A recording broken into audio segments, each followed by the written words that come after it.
What's up, you guys? Woo! It's the miniature Mike monologue. Yeah! Go to the welcome card. Welcome back to the miniature Mike monologue. Guys, my mom and I were having a conversation the other day about how I said something about how, like, oh, I'm a weirdo. And then she was like, don't use that term. And I was like, bruh, I'm a weirdo. Like, nobody's really normal, but I'm definitely not normal. I like to do things that are questionable because it's funny. Only questionable to like a regular extent, you know? See, but then I just said there's no normal. Wouldn't the word regular kind of be like a determinant of the word normal? So then it's like there is a normal. Anyways, here we go.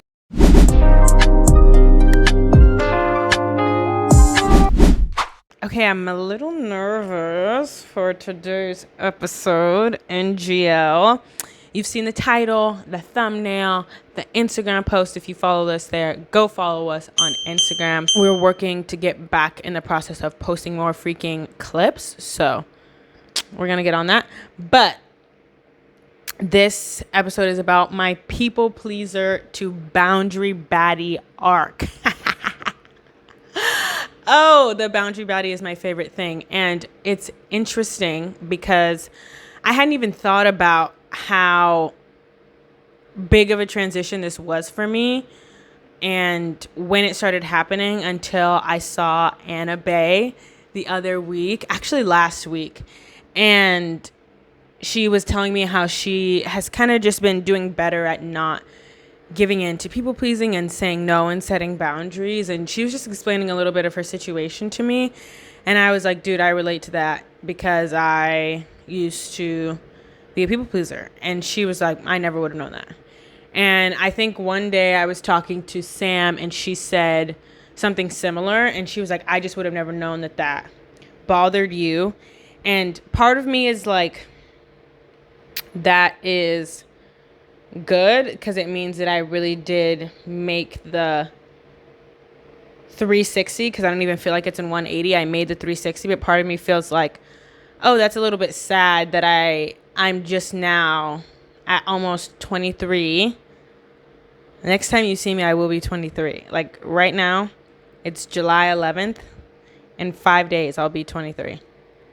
Hello. Anyways, right now, almost at 23, I'm just now getting to a place with people and friendships in my life where I feel comfortable enough to share that, like, basically, I've not always had it together and I've not always been so decisive and not in a way that is extremely fake and deceptive and toxic, meaning like I tried to act like I had it all together, but in a way that I was guarding my heart, guarding my mind, and guarding my ear gates and eye gates so much, specifically as it relates to people and who I'm letting in my life and in my circle, that I never felt safe enough to just be like, no, yeah, I'm struggling with this, or no, I haven't always been like this, because any glimmer of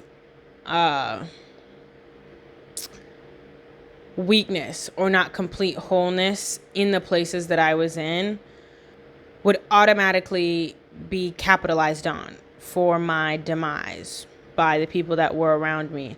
So it was an awkward place, to say the least, but it made me think that I should get on here and talk about my people pleaser to boundary baddie arc, because I think it's very interesting. And I also think it's important that we have these conversations, because somebody who's doing something really well, or even very good or good, has not always been doing it that well. Like, you know what I'm saying? Gifts aside from like someone who's just naturally gifted at something, we've all had to work for the good things and the impressive things in our life. They've all been labored for. It has been earned. We have had to pave a path. And I don't think that this is talked about enough because so many people get stuck in the lifestyle that is people pleasing. And I just want to break it down and talk about it. So I'm yapping. Let's get into it. Sorry, I keep moving the camera, but it appears I'm never in the center ever. It drives me nuts. All right. I took my slippers off. We're going crisscross applesauce, which I'm like, I shouldn't do that because I'm always in shorts. And I was editing a video the other day and I was like, yeah, there was a close call there with those shorts. So we're going to be careful. You know what I'm saying? All right, let's get into it. Like I said, I was with Anna Bay when she brought this to my attention. Also, this isn't a page, you guys. This is the end of the notebook. This is the last thing I wrote in this notebook. Oh, I'm so excited because my other two journals that I got for the podcast and my YouTube channel are cute, but like, it's the end. What? Okay, not me getting sad. All right. Yeah, I kind of already touched on my first 2 points.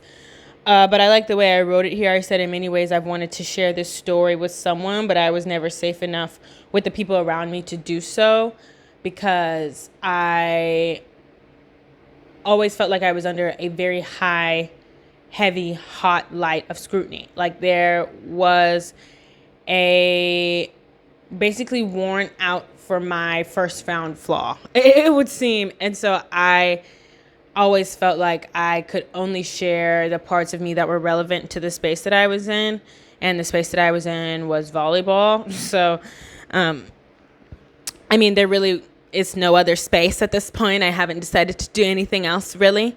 And I love that for me, but like I can't really talk around it because, well, what else have I been doing? But yeah, when I realized I was a people pleaser, I was probably about 15, and I was friends with this girl named Lauren. There are a lot of Laurens in my life, so this is very ambiguous. Like, there are so many Laurens in my life. But I was friends with a girl named Lauren. I guess it's not ambiguous if you were there. Love you, Lauren.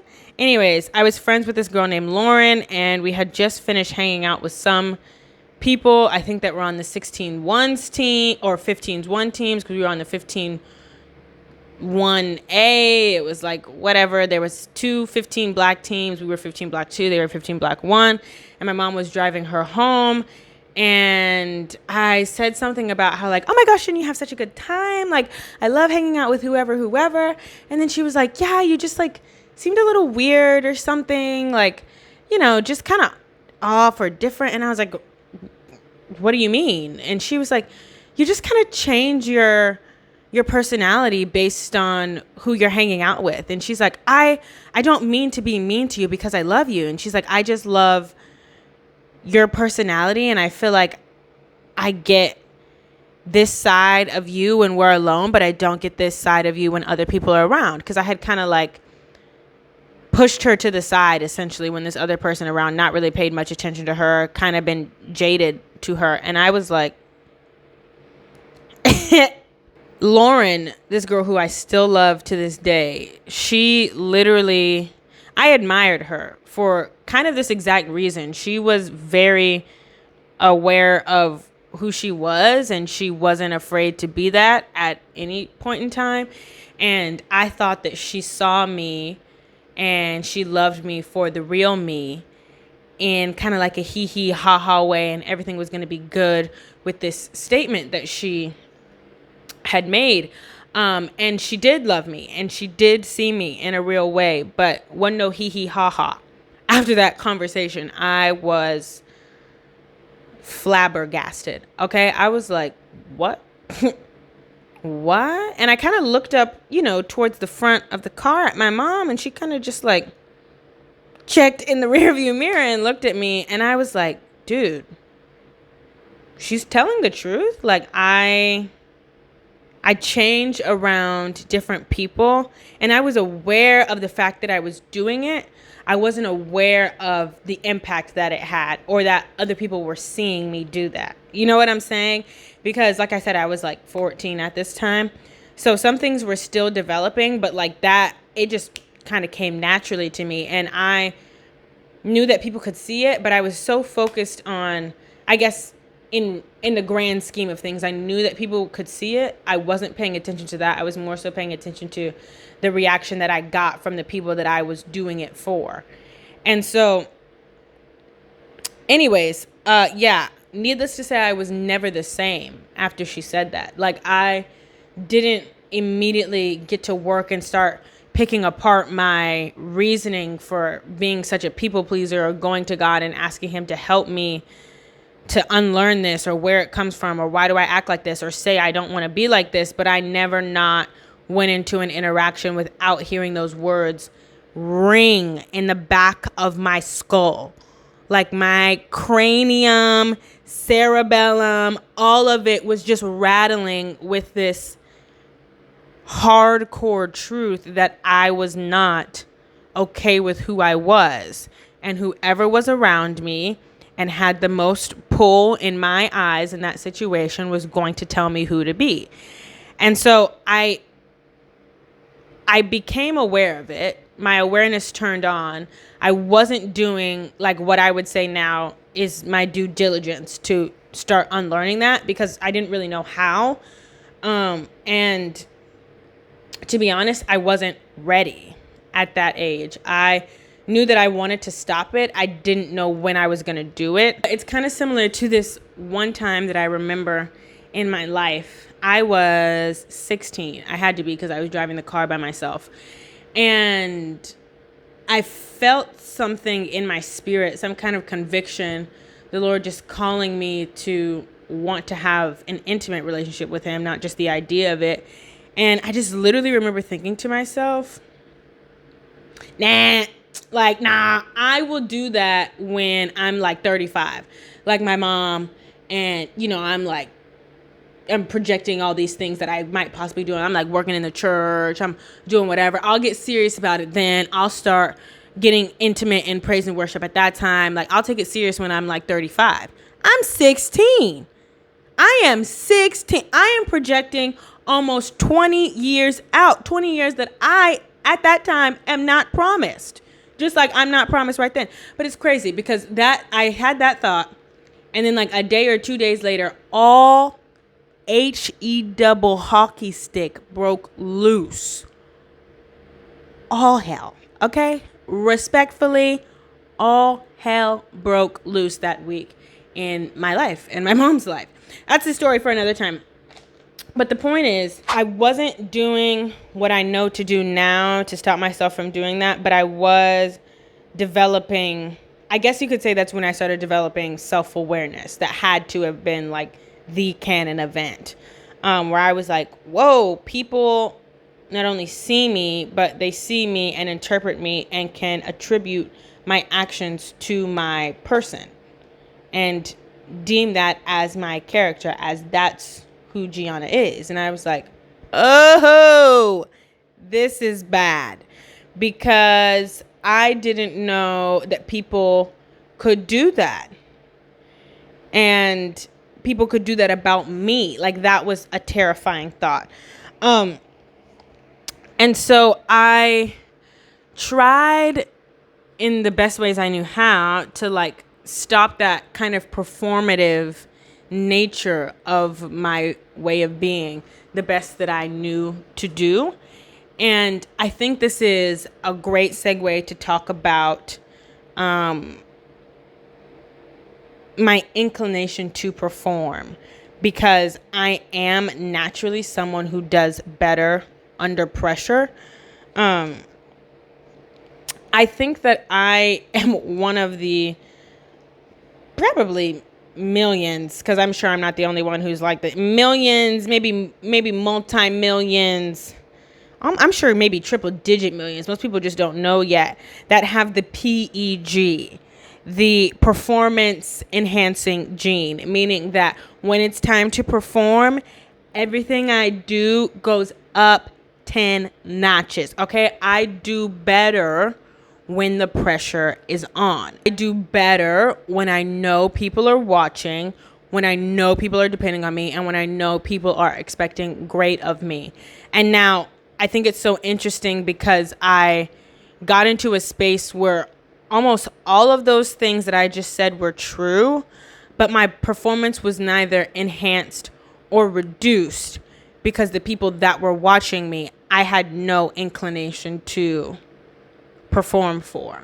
You know, obviously it's a lot of different things. I learned that I should be playing and performing for God, and also that you people have no power over me. And I think the only way for me to learn that was to have to perform in a situation over a very long period of time with people that I do not like. Like, I don't value your opinion on me. I don't value your word. I don't value your contributions to your understanding of you. So why would I value your contributions to your understanding of me? Because if I don't value your contributions to your own understanding of yourself, number one reason that I tend to make that decision is if I see someone choosing to live a lie. So if I've made that decision, chances are it's because you've decided to live a lie. So why would I care what you think? Why would I care what you say? Why would I care what you believe about, around, related to me if I know that you are lying to yourself? Nothing you're going to say to me is going to have anything that bears any positive weight because it's not the truth. It's not rooted in truth. It's not rooted in seeking out the truth. And it's not rooted in trying to find my way out of the lies into truth. It's rooted in my truth is a lie. Oh, no, I don't care what you think. You know what I'm saying? I'm getting distracted. And so this performative enhancing gene, I'm calling it, that I have, is something that has allowed me to be very great in the volleyball world. Like, it's great for sport. It's great for volleyball, great for track, great for dance, you know, great for skits and comedy, not great for life. It is so terrible for life because life is not a performance. There are times in our life where we do go and perform, like dancing, like playing a sport or performing a skit, all of those things. But 9.99 times out of 10 times, we're not performing. We're just living. And performing in your day-to-day routines, most people would go on to say it's exhausting. And I don't disagree. But before it's exhausting, performing in your day-to-day routines for the approval of other people is manipulative. It is deceitful and it is evil. Like, it is so demonic because it's about control and a false sense of control that leads to a glorifying reality of oneself. The 45th crafted version of yourself that you've created for this 45th person that you've met and now want their approval. And so it is exhausting. It's tiring, but it is manipulative. And I don't think people talk about that aspect of people pleasing enough. Everyone wants to say, like, it's too much. And I think I understand the intent of that being the leading comment because we want people to think about how this is going to affect you in the long run. Let's do that. That's great. Let's talk about how it's affecting everybody else that you come into contact with. Being and living as a people pleaser is a choice to live as a pathological liar. This is a Holy Spirit given revelation that I got about people pleasing because I genuinely was like, I don't understand what's wrong with wanting people to like me. There's nothing wrong with wanting people to like you. What's wrong is changing who you are all the time for people to like you. That is an abuse of the performative enhancing gene, if you will. And it is a like narcissistic control tactic. When the Holy Spirit exposed to me the real reason why I and most people pleasers are so hell bent on people pleasing, even when we're exhausted, even when we don't like ourselves, even when people know that we're faking and we know that we're faking, but we still keep doing it, is because it feeds our soul that will ultimately be stripped away from us at the end of time because we gave it up to man and not to God. I literally could have shriveled up and died. I am not kidding. I could not believe that it was so innate for me to choose that level of like passive aggressive, underhanded, sly, manipulative control because I was unwilling to find out who I was and decide that I was going to be okay with that. I was rattled beyond my core that at the root of wanting people to like me, leading to the actions and lifestyle of people pleasing, was my desire to control the world around me, to make it so that it revolves around me in my head and everybody likes me in my head. So everything is perfect because I can control and manipulate everyone to make them believe that I am who they should like and love the most. And to be honest, like, if we need another biblical comparison for how effed up that is, you know, God, the creator of the universe, the man in which our image was crafted after, that guy who is sovereign, who is in total control, has never made any human without free will. He has never said to any human that he has ever created, you have to serve me because I'm God. And he's actually perfect. He actually can tell no lie, can do no wrong. He actually knows everything, and he never, ever has, never did, never will make us love him. He will never make us serve him. He will never make us bow down to him. He gives us the choice. So in the act of people pleasing, it might seem as though if you have a misunderstanding of God and you have a misunderstanding of the Bible and of his character, which I definitely did at this time, is that I was reflecting his image, because God is projected to those who don't know him to be some ultimate control freak who tells people what to do and how to do it and where to live their lives. Because we're always like, you should go pray about that. You should go do that. And people are like, why do I have to go talk to God about everything that I'm doing in my life? Why should I have to do this? Why do I have to pay my tithe? Why do I have to forgive? Why do I have to be kind? You don't have to do anything. People advise you to pray. People that really know God, people that actually have a relationship with him, not people who are just spitting out church verbiage over and over and over again. Those people are telling you that because it's changed them. Those people are telling you that because it's helped those people are telling you that because it's allowed them to become who God has asked them to become. And that is okay with being and doing nothing in his presence. That is what he desires of us the most, is to be with us, doing nothing, wearing nothing cute, eating nothing well, like just being there. He literally went and created heaven for that exact purpose. I mean, yes, we're going to be praising him, we're going to be serving him, we're going to be eating, but he wanted to be with us. He wanted to. He didn't make it so that everybody had to.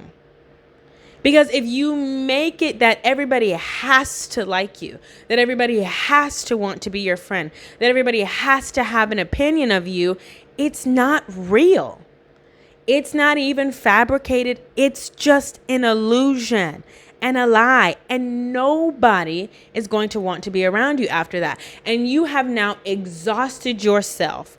You have lost any idea of who you are, given up everything that you've ever known, everything that your parents, your friends of your youth, and your other family members have sown into you to try to make you the best version of you that you can be. You have given that up for what?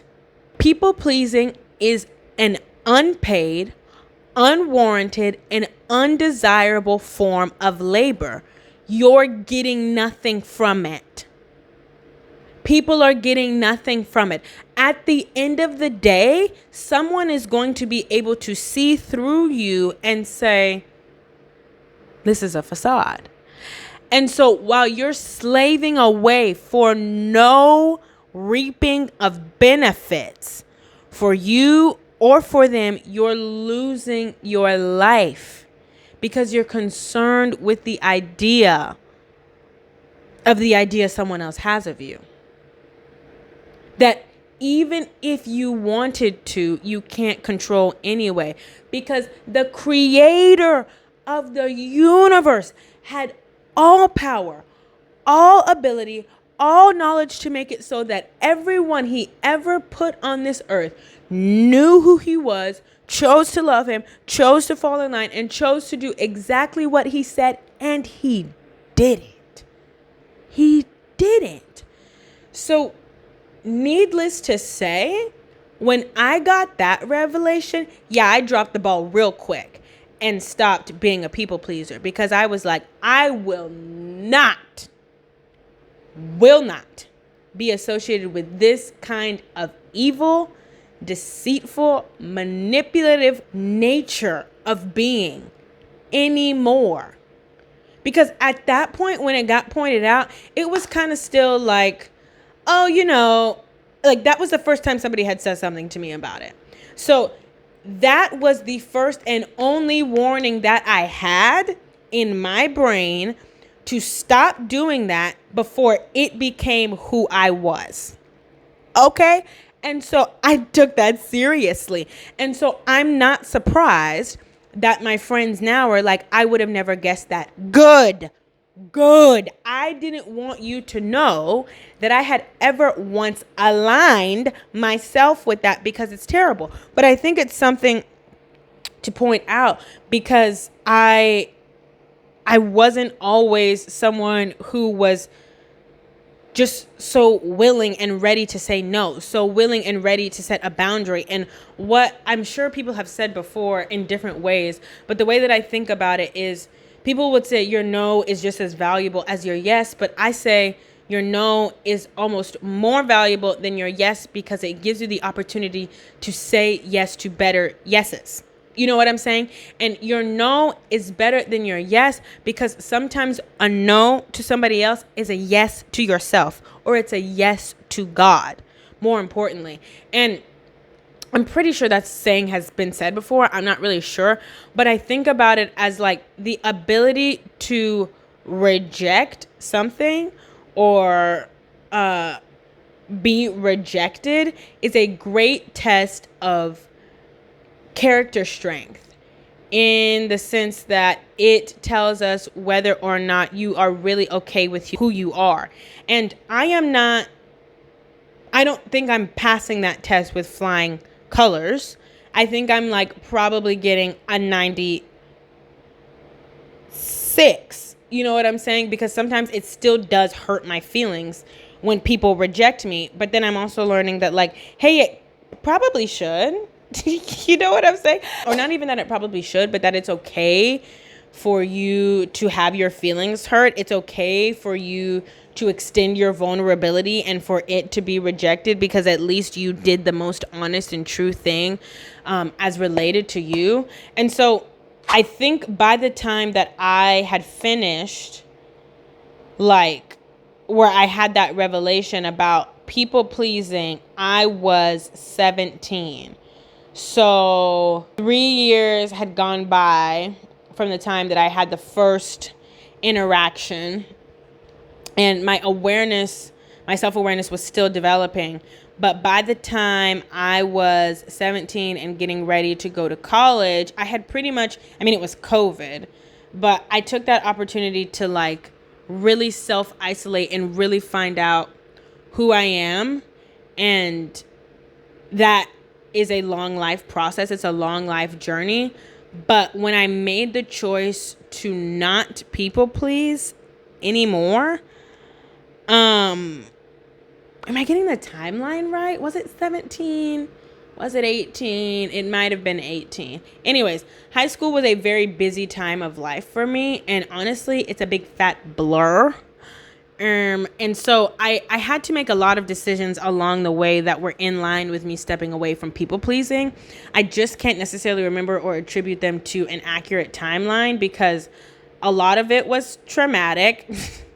A lot of it was happening so fast. You know what I'm saying? And so this isn't about like me keeping some perfect record. I'm just trying to give you an accurate depiction of when I was like, I'm done with this. So like from the time that I got self-aware at 14 to the time that I went to college, I essentially had decided like secretly in myself that I didn't want to do that anymore.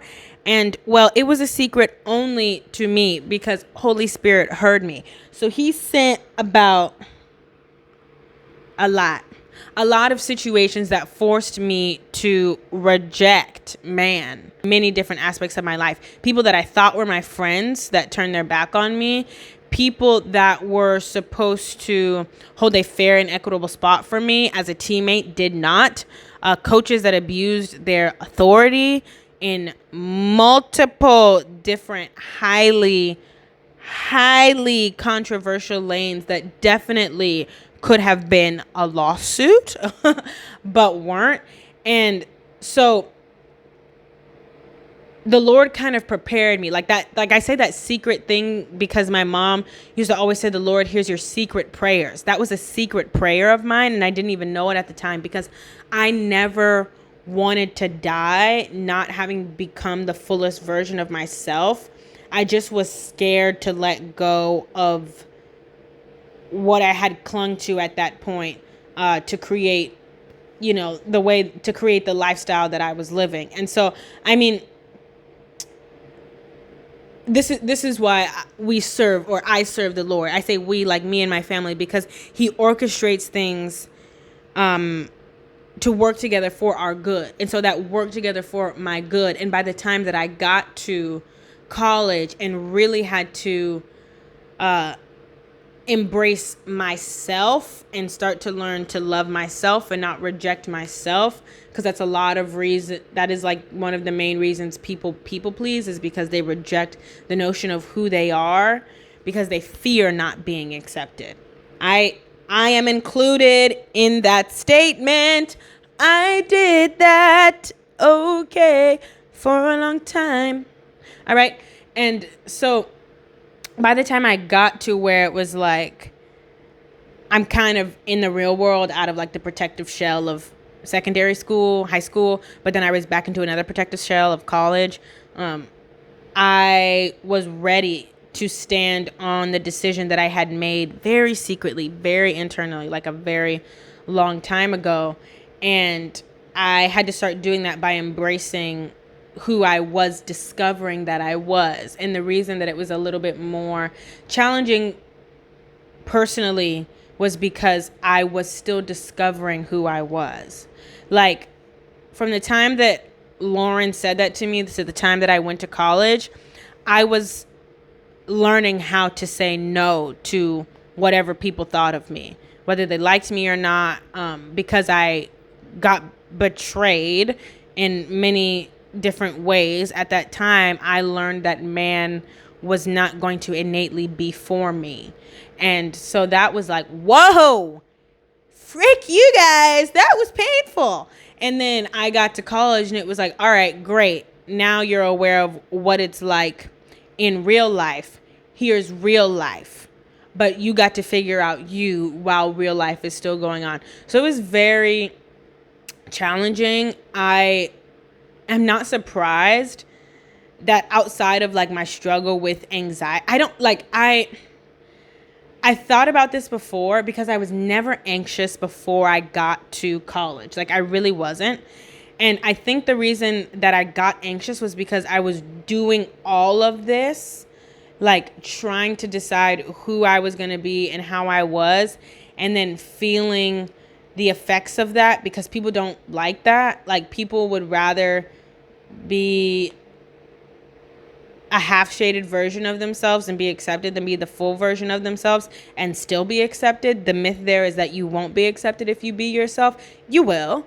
People are just going to be jealous, but you'll be accepted. People are going to hate you, but not because they don't like who you are, but because they're jealous. Because they were like, oh, I could have made that decision. You made that decision and you're here, and it's reminding me that I didn't. I hate you because of that. They don't actually hate you. They hate the decision they made. And in some extreme circumstances, it turns into like, I hate myself because I decided to believe a lie that I was told. I'm getting distracted.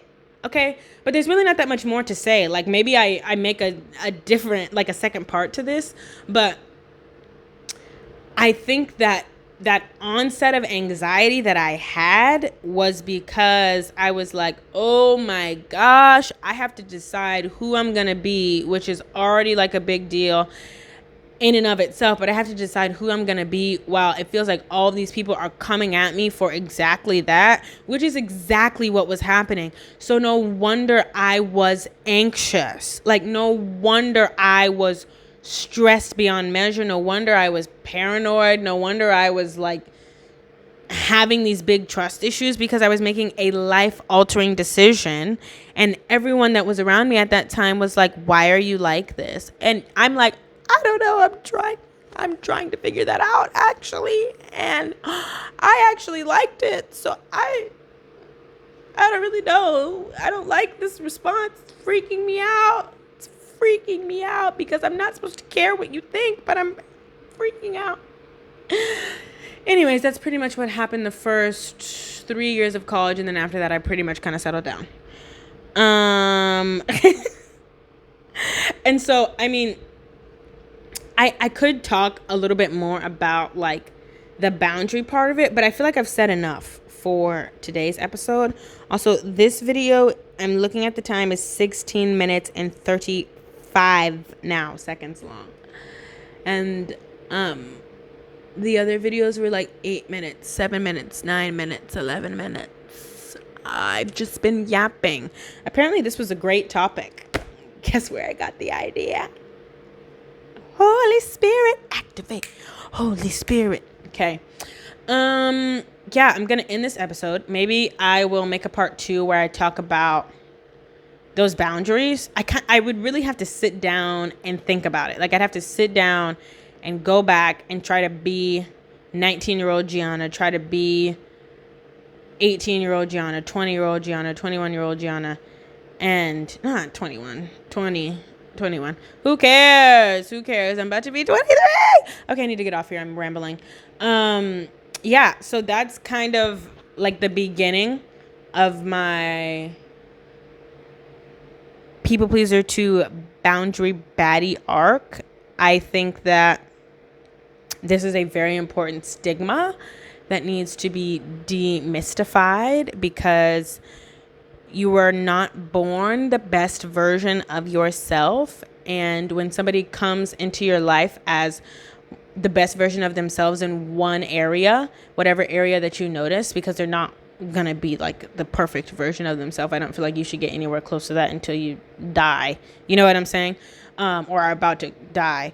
And, yeah, for that reason, I think that it's important that we share these stories because otherwise people feel like there's no point in starting because they've only ever seen you at your best in this very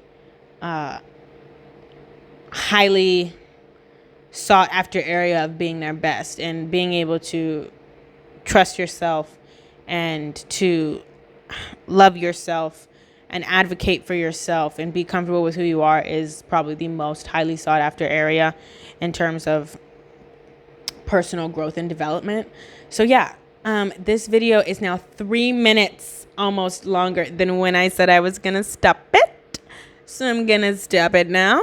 I love you guys very much. Thank you for being here. Let me know if you want a part 2. I probably will make it. I just don't know when, because that's going to be hard. I won't even know how to frame it. Anyways, that's it. Thank you guys for being here. And I will see you guys next week when I'm 23. Oh, praise the Lord. Okay.